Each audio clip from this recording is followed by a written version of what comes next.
오늘 하나님의 말씀은 시편 13편 6절이 되겠습니다. 다 함께 읽겠습니다. 내 평생의 선하심과 인자하심이 반드시 나를 따르리니 내가 여호와의 집에 영원히 살리로다. 아멘. 誠に私の命の日の限り、慈しみと恵みとが私を追ってくるでしょう。私はいつまでも主の家に住まいましょう。アメン。詩編23の6です。시편 23편은 다윗의 시, 기록한 시가 되겠습니다. 그래서 하나님은 찬양하고 많이 알려진 많은 사람들이 이제 외우고 그러는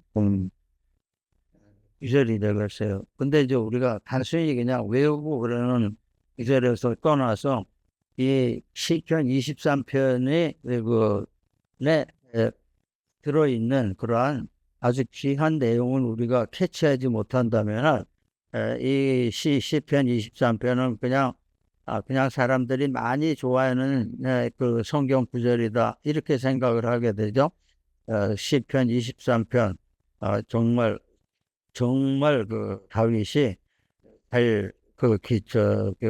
다윗의 마음을 또 하나님께 대한 다윗의 마음을 잘 기록한 그러한 명구절이 되겠습니다. 그러니까 우리가 이것을 좀 풀어본다면은 다윗이 6절에 여호와의 집에 영원히 거하리로다, 영원히 살리로다 이렇게 말을 했어요. 그러면은 다윗의 집이라는 것은 뭐냐 그러니까 성경을 해석을 할 때 이 다윗이 썼을 때 그 마음을 우리가 캐치하지 못하면은 그냥 글자 그대로 푸는 식이 될 수밖에 없거든요. 그래서 다윗의 여호와의 집에 거하는 것 이거는 무슨 뜻이냐면 하나님 안에서 삶과 영혼이 함께 한다는 것을 얘기하고 있는 겁니다. 그러니까 여기서 단순하게 그냥 우리의 삶에서 다윗이 느낀 것이 아니고 영적인 것까지 함께 느껴가지고 그것을 기록한 거였고 그 23편의 그 뒷면을 봐야 되는 거예요. 뒤를 봐야 되는 거죠, 우리가. 그러고 나서 이렇게 본다면은 그러면은 그 영원히 함께 하는 거는 그걸 뭘 얘기하는 거예요? 이 세상에서 삶의 복과 또한 영원히 함께 한다고 그랬는데 영원히 함께 한다는 것은 또 무엇을 우리가 어떤 거로 다 이해를 하냐면은 하나님과의 깊은 영적 교제가 있어야 된다는 것을 얘기하고 있어요. 깊은 영적 교제가 없다면은 이 말씀은 그냥 글자로서 끝나는 말씀이 되는 겁니다. 그러니까 그 영적 깊은 교제를 하게 되면은 그게 하나님과의 만남이 되는 겁니다. 그러니까 오늘 제목으로 올린 게 뭐냐? 내가 만난 하나님이에요. 내가 만난 하나님. 그러니까 우리가 하나님과 만나게 되면 그 영혼의 만족을 느낀다는 게 삶의 만족은 1차적인 거라는 겁니다. 영혼의 만족을 느끼는. 근데 그 영혼의 만족을 느끼는 게 뭐냐 그러면은 바로 영적 체험이라는 거예요. 신학 체험을 얘기하고 있는 겁니다. 그러니까 내가 만난 그 하나님이라는 그 뜻을 우리가 정확하게 알고 또 나는 어떠한 그러한 위치에서 내게 다가온 하나님은 어떤 것인가 하나님의 존재에 대해서 깊이 생각하지 않는다면은 우리의 신앙은 그냥 껍데기에 지나지 않는 신앙입니다. 수박을 봐도 그렇죠. 모든 과일도 많이 그렇죠. 껍데기 봐서는 아이들한테 아무것도 모르는 아이들한테 껍데기 봐서 속이 무슨 색일 거냐 하면 파란색일 거라고 얘기하는 거예요. 껍데기와 속이 완전히 틀린 거예요. 영과 육이 완전히 틀린 거예요. 우리가 영적인 체험을 하지 않고 그러한 하나님의 만남이 없다 할 것 같으면은 우리에서는 우리가 삶에서 만족을 못 느낀다는 거예요. 삶에서 가장 큰 만족이 뭐냐면 영혼의 만족이라는 것, 그것을 채워주는 것이 체험이라는 것을 얘기하고 있어요. 이렇게 해서 더 구체적으로 얘기한다면 우리는 이 인간들은 삶에서 그 수없이 좌절을 경험을 해요. 아이 때서부터 그 어른이 돼서 늙어 죽을 때까지 그 좌절을 하게 되죠. 이것이 인생이에요. 그러니까 욥도 그러세요. 인생은 나면서부터 불티가 하늘과 인생이라는 것은 불티가 하늘과 날르는 것과 똑같다 그랬대. 그거는 정해진 이치라는 겁니다. 그게 불티가 하늘로 안 날르고 바닥으로 떨어질 리가 없다는 것을 얘기하고 있는 거예요. 그러니까 그 좌절이라는 거를 봤을 적에 작은 좌절이 우리가 가난하고 아프고 힘들고 이런 거에 대한 좌절만 있는 것인가 라고 생각을 할 수가 있죠. 안 그래요? 와, 그 좌절이 뭐냐면은 사람의 인격하고도 상관이 없어요. 사람이 얼마나 공부를 많이 했나 이것과도 상관없어요. 또 이 사람이 세상에서 나와서 얼마나 성공했나 이것도 상관이 없다는 겁니다. 좌절이라는 건. 그러니까 좌절이 그 인생에서 느끼는 그러한 공허함이라는 것을 우리가 알 수 있는 겁니다. 그러니까 이것이 언제 느껴지냐면 나의 존재가 부정될 때, 이웃으로부터 부정될 때, 사회로부터 부정될 때 이것을 좌절을 경험하는 거예요. 그게 굉장히 큰 거예요. 그래서 이것을 못 견디는 사람들 굉장히 많아요. 그 왕따 같은 것도 못 견디는 게 내 존재가 부정되기 때문에 못 견디는 겁니다. 이게 굉장히 그러는 거 되는 거예요. 그리고 또 삶에 실패했을 때 아주 자기 자신이 미워지는 거죠. 미워지는 거예요. 이것을 이럴 때 우리는 좌절을 하게 되는 걸, 이때 우리가 무엇을 느끼냐면은 내가 나의 가벼움을 생각하게 되는 거죠. 그러니까 이건 표현이 어떻게 더 이상 할 수가 없어서 그러는데, 내가 나를 생각할 때 나란 인간이 좋은 이것밖에 안 되나 하는 가벼움을 느낀다는 겁니다. 이것이 사람들이 그 좌절하게 되는 거가 되는 겁니다. 그러면서 내가 이렇게 가치 없는 인간인가라고 생각을 느끼게 되는 거예요. 이렇게 되니까 그 다음에 느껴지는 것은 뭐냐? 과연 그럼 나는 누구인가가 생각이 되는 거예요. 나는 누구인가? 내가 어디로 가고 있는 것인가? 이건 성공하고도 달라요. 인격하고도 달라요. 공부만 해야 지식하고 또 다른 얘기야. 모든 사람들이 최소한대로 기본적인 인성을 가지고 있고 양심을 가지고 있다면은 이거는 다 느끼는 거예요. 이걸 다 느끼게 되는 거예요. 그러니까 이때 우리가 느꼈을 적에 또 이걸 또 구체적으로 얘기한다면은 뭐냐면 내가 지금 살고 있고 내가 지금 추구하는 삶이 내 내면 속에서 내가 평소에 내가 어떤 사람으로 살겠다 했던 그러한 거와는 그 괴리가 생긴다는 겁니다. 내가 그리던 내 인생과 내가 실제로 살면서 목표하던 그것과의 괴리가 생겨버리는 거예요. 이게 굉장히 무서운 거예요. 못 이루었기 때문에 그게 된 게 아니고 그게 이루었어도 괴리가 생기는 거예요. 그러니까 이것을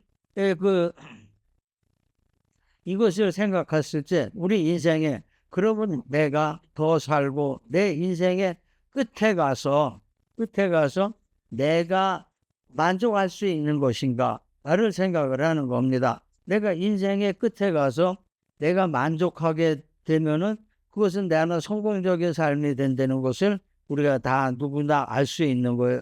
그러니까 내 안에서 내가 아주 성장 과정이나 모든 과정에서 돈이나 물질적인 거 이런 인간관계 이런 거 말고 내가 품고 있었던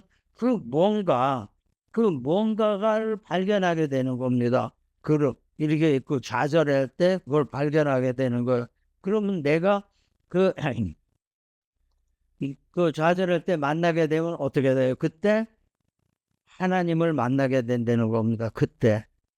요것이 그때 하나님을 만나게 되면은 요것이 그때 나타나는 것이 완전한 종교 체험이라는 거. 실제로 종교 체험이 되는 겁니다. 이런 게 없다라면은 아직 그 길을 가지 않은 거예요. 이것은 누구한테나 그 과정이 있는데 그 자기 자신들이 거부하는 겁니다. 거부하니까 이게 거기가 못 가는 거지. 일반적인 그 인간이라면은 다 갈 수 있는 길이라는 것을 우리가 성경을 통해서 알 수 있는 겁니다. 이때 그 실체를 우리가 알게 된다면은 이때 비로소 하나님을 만나게 되는 거예요. 이거는 이런 종교 체험이 이게 얼렁뚱땅 이렇게 그 간증하는 식으로 만나는 식도 있지만은 요 종교 체험은 아주 고급적인 종교 체험이에요. 이 실제로 그 우리가 뭐 그냥 얘기하고 뭐 이런 정도가 아니고 내 마음속에서 실제로 다가오는 내가 만족하는 아주 그러니까 속된 말로 얘기하면은 도 같은 데는 말입니다. 이것이 이런 종교 체험이. 그러니까 이러한 종교 체험이 우리 크리스천에게 필요한 겁니다. 그러니까 이게 그러니까 바꿔서 얘기하는데 뭐냐면은 이러한 신앙 체험은 내가 모든 것이 있음으로 인해서 부족한 것이 없기 때문에 내가 부족한 것이 없고 만족한 삶을 지속하려는 경우에는 불가능한 거예요.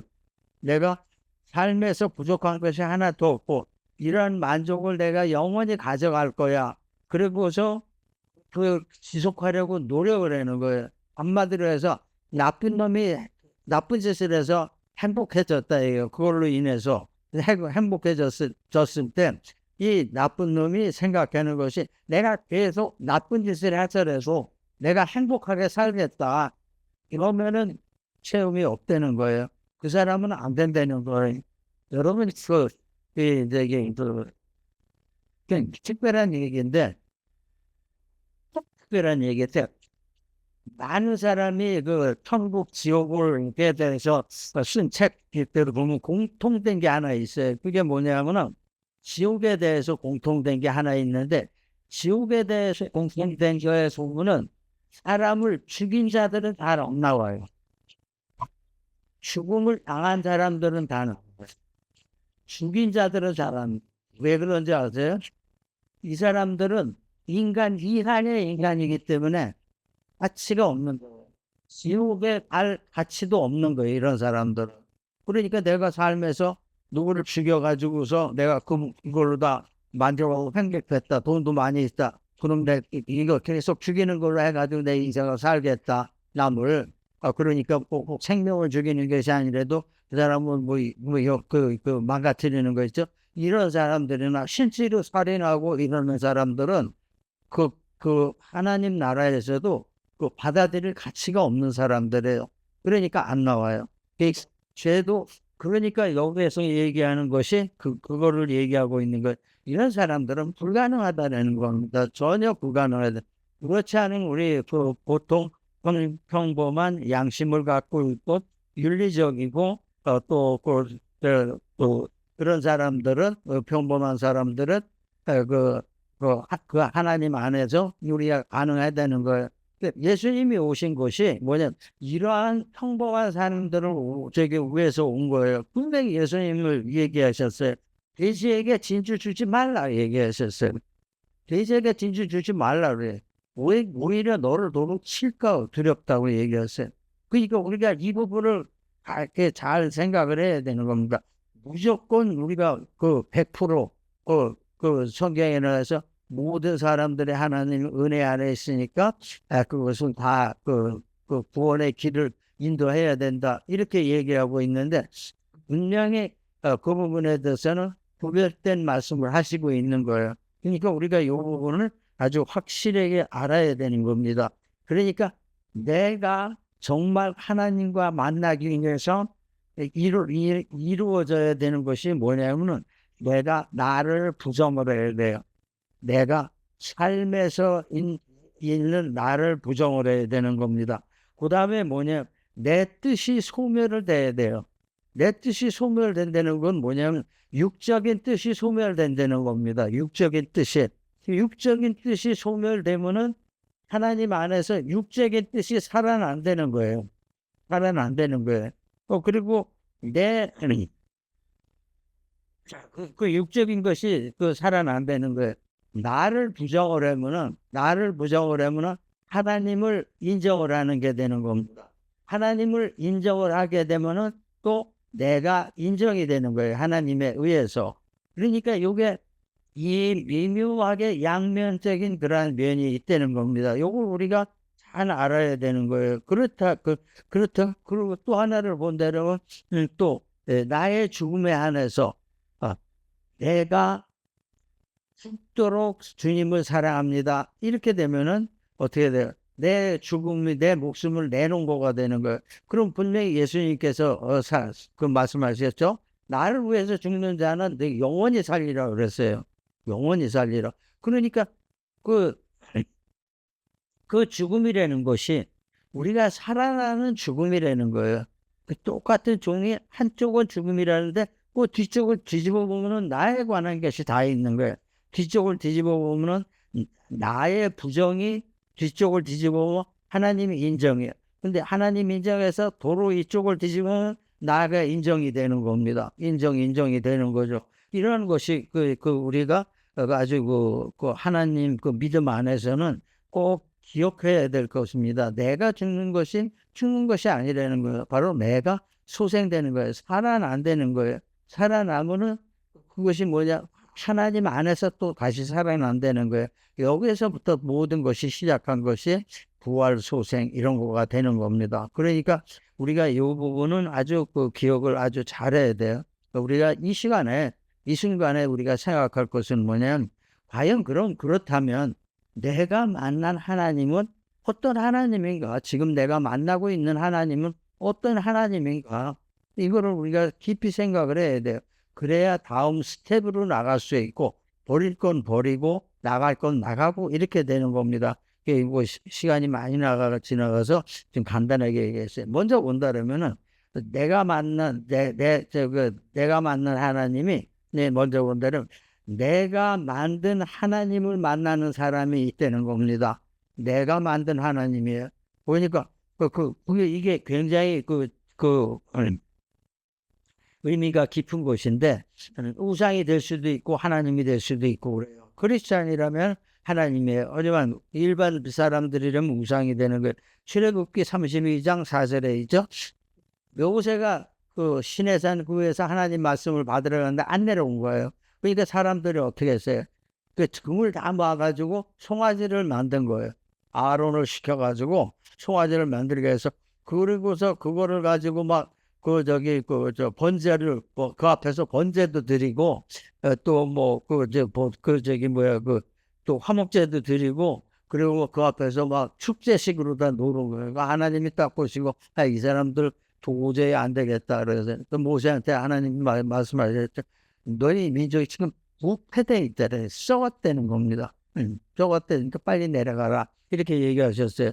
이건 뭐냐면 이 사람들 노래라 하나님이 지금 하나님을 만나러가 하나님이 있다는데 자기네들 하나님을 못 보고 또 하나님을 만나러가 모세도 강간하면 사고 소식도 없고 그러니까 뭔가는 만들어야 된다는 거예요. 그걸 만들어야 된다는 거죠. 그게 뭐냐면은 나 자신이 만든 하나님 신은 특징이 있다는 거예요. 그건 뭐냐면은 삶의 필요에 의해 내가 만들고 그것을 믿는 거예요.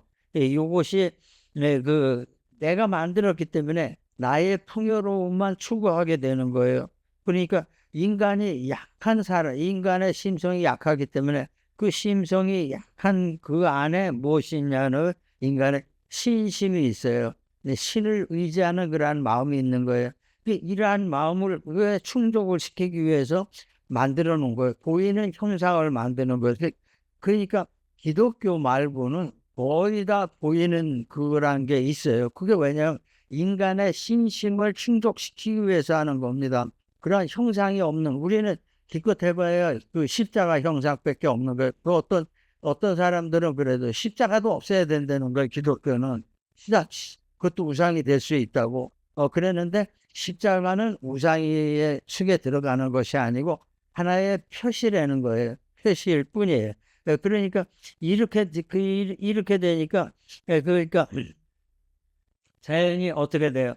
이러한 내가 만든 하나님을 만나는 사람들은 기복신앙을 가진 사람들이라는 겁니다. 기복신앙을 가졌기 때문에 우리가 거기서 벗어나야 된다는 거예요. 기복신앙에서 벗어나야 돼.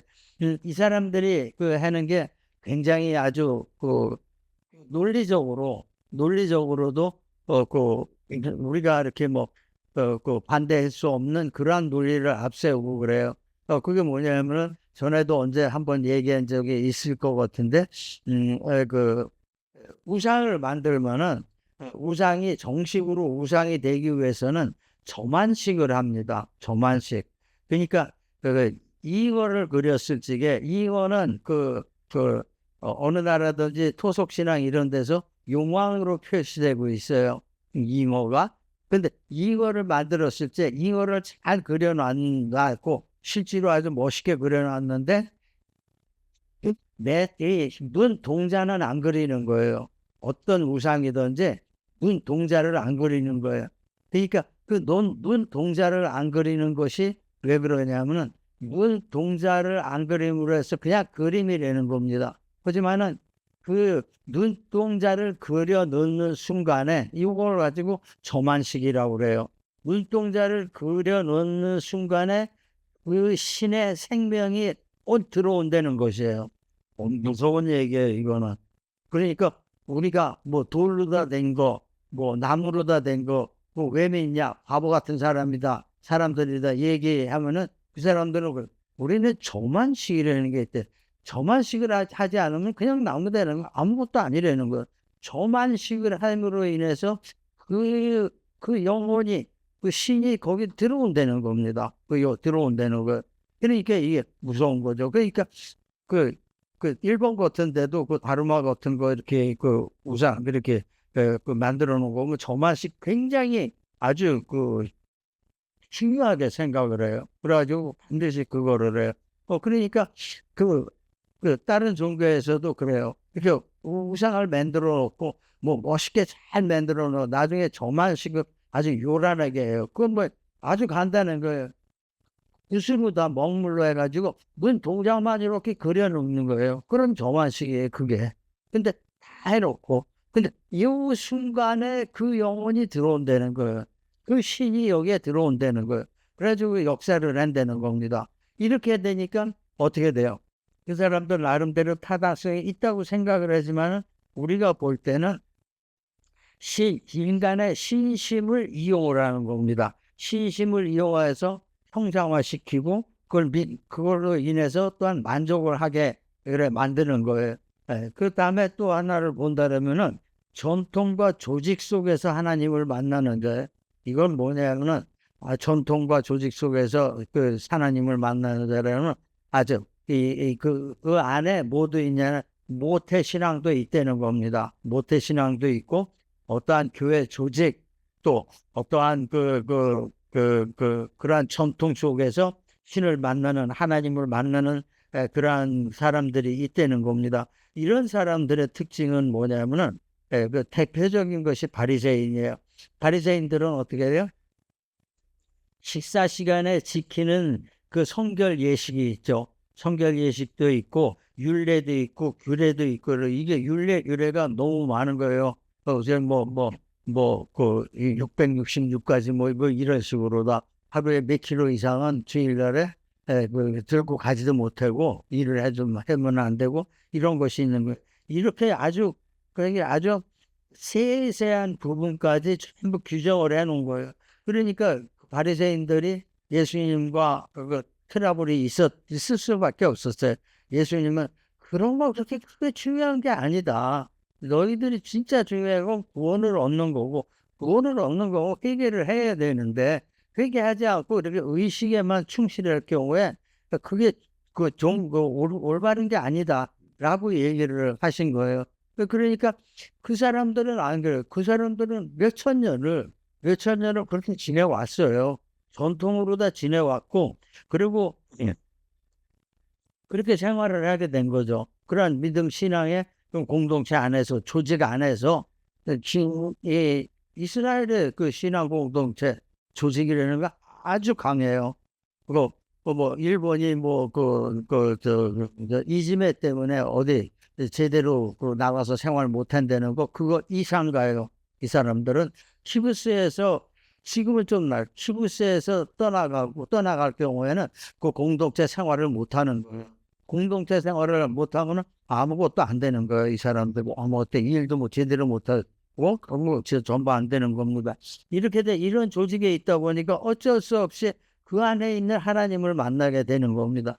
그 안에 있는 하나님이 어떻게 돼요? 조직적인, 전통적이고 조직적인 그런데 충실한 하나님이 되는 거예요.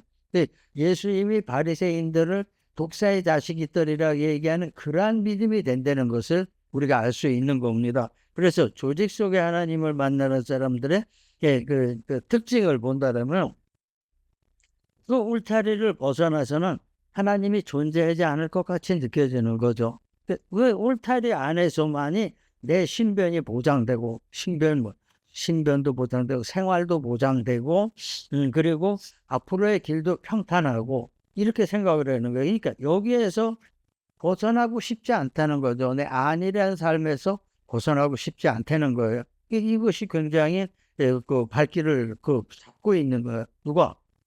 바울도 그랬습니다. 바울도 그랬어요. 그러니까 그 난리를 치고 기독교인들을 잡으러 다닌 거죠. 그러니까 그 조직에 충실한 사람의 바울을 보면은 그 아주 조직에 굉장히 충실했던 사람이에요. 그러니까 그 예수님 앞으로 온 다음에도 예수님한테 그렇게 충실할 수 있었던 거예요. 그 성격이 원래 그런지 그런 면도 있을 거라고 봐요. 그러니까 그런 것이 뭐냐면은 한마디로 얘기한다면은 전통과 조직 속에서 만난 하나님은 지성적이에요, 여러분. 지성적이에요. 너무도 아주 납득할 만한 그런 논리적인 바탕을 가지고 있는 거예요.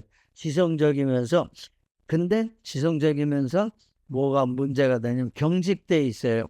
원칙이 딱 원리주의자의 성격을 갖고 있기 때문에 요건 요렇게 하지 않으면은 안 돼. 그러니까 예수님의 사랑과 은혜가 배제가 되게 되는 거죠, 자꾸. 그러니까 이러한 것이 그러한 하나님을 만나게 된다는 이러한 하나님을 만났을 경우에 우리는 교회 생활도 자신의 생활도 너무 경직된 생활을 하게 되는 거예요.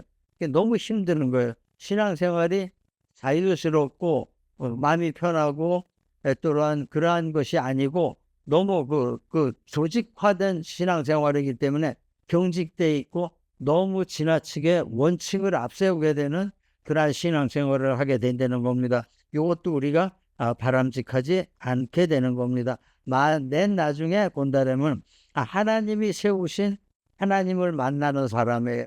하나님이 세우신 하나님이 세우신 그리스도를 만나는 사람들을 얘기를 하고 있는 겁니다. 그러니까 요한복음 15장 16절에서도 말씀하시죠.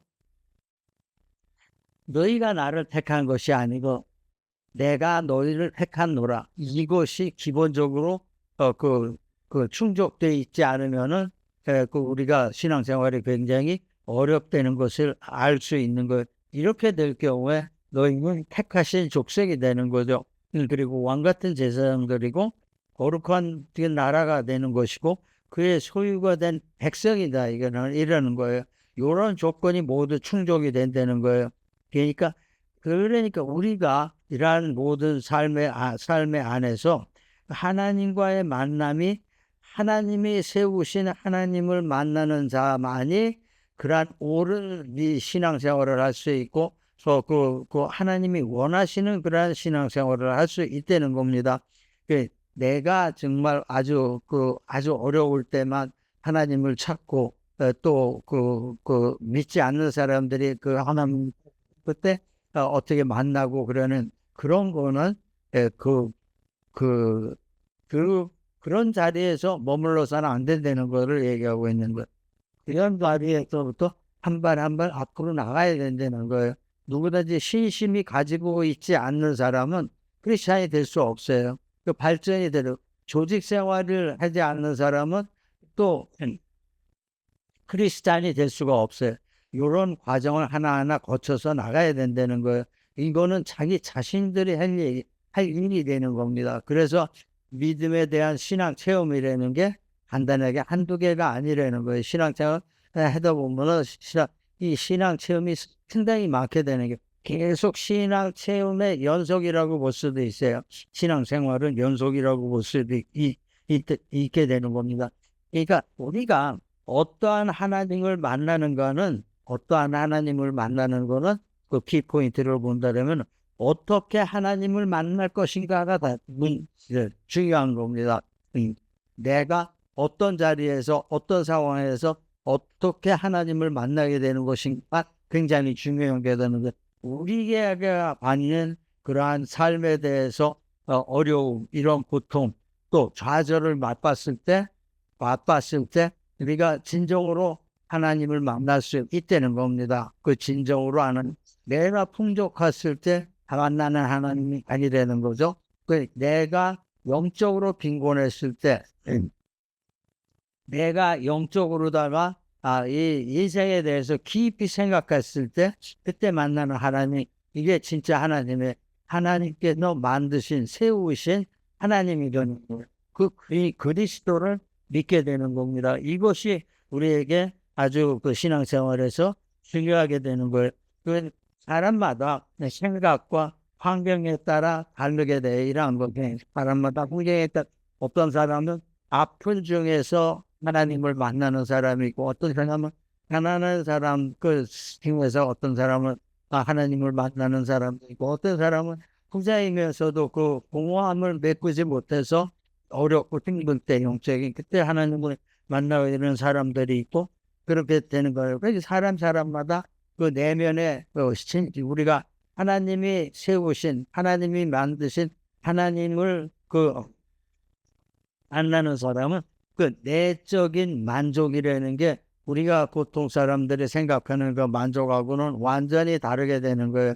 완전히 그 온전한 그 만족이 되는 것을 우리가 알 수 있게 되는 겁니다. 예. 예수님은 제자들을 선택하여 부르셨고요. 또한 바울도 영적으로 선택해서 부르신 거예요. 이것을 우리가 제자들은 진짜 육적으로 만나서 부르셨고 바울은 영적으로 만나서 부르신 거예요. 그러니까 그것이 그 부르신 목적이 뭐냐? 우리도 주님께서 부르셨기 때문에 교회에 나온 겁니다. 하나님을 믿겠습니다 하고 나온 거예요. 근데 우리의 믿겠습니다는 해야 되는 거예요. 하나님께서 정말로 우리가 너희가 그 믿고자 하는 것이 뭐냐? 너의 생활을 위해서 믿고자 하는 거냐? 네가 사회생활을 개인 생활을 위해서 믿고자 하는 것이냐? 네가 사회생활을 위해서 믿고자 하는 것이냐? 네가 참으로 나를 영생을 주는 나를 믿고자 하는 것이냐? 이거에 따라서 우리가 다른 게 되는 거다. 그러니까 우리가 어느 단계에서 우리가 있든지 우리가 성장하지 않으면은 반대되는 것을 본문은 얘기하고 있는 거. 우리의 영적인 그러한 성장이라는 것은 그렇게 가벼운 것도 아니고 아주 높은 차원의 그러한 체험이 되는 겁니다. 이것을 우리가 하게 되는 거. 이렇게 하게 된다면 우리는 삶의 열매를 맺게 되는 거죠. 삶의 열매를 맺게 되는 거예요. 반대급부로 돌아오게 돼. 반드시 산에 가서 우리가 큰 소리로 야호했을 때는 산에 들이쳐가지고 목소리가 돌아오게끔 됩니다. 내 목소리를 내가 듣게 되는 거죠. 똑같은 거예요. 믿음도 똑같은 거예요. 그러니까 우리가 늘 주님 안에서 주님께서 원하시는 뭔가 어떤 고난이 어떤 좌절이 오더라도 이 좌절이 내게 무엇을 뜻하는 것인가, 이 좌절을 통해서 내가 하나님 앞에 어떻게 해야 되는 것인가를 생각할 때 우리의 그 신앙생활은 정말 하나님 열매를 맺게 되는 것이고 또 하나님의 덕을 세상에 선포하는 사람이 되는 겁니다. 이것이 우리의 믿음의 가장 중요한 것을 얘기할 수 있습니다. 중요한 것이라고 얘기할 수 있습니다. 주님의 오늘의 말씀을 이제 마무리하겠습니다. 예수님의 택함과 부르심은 반드시 그 기반이 사랑이에요. 원칙이 아니고 물질이 아니고 그것도 뭐 규정이 아니고 온전히 사랑이게 된 사랑이 나오는 것은 왜 나오냐면은 그 은혜로 나온다는 겁니다. 어떠한 대가가 없이 공의를 아닌 그러한 은혜로 나오게 되는 겁니다. 그러니까 이러한 그 주님의 사랑을 진짜로 느끼고 주님을 진짜로 만날 경우에 하는 우리의 삶이라는 것은 또 상상할 수 없는 만족을 가지는 그러한 삶이 되는 겁니다. 이러한 주님의 사랑 안에 하나님을 만나는 귀한 삶을 사시는 여러분이 되시기를 주님의 이름으로 축원합니다.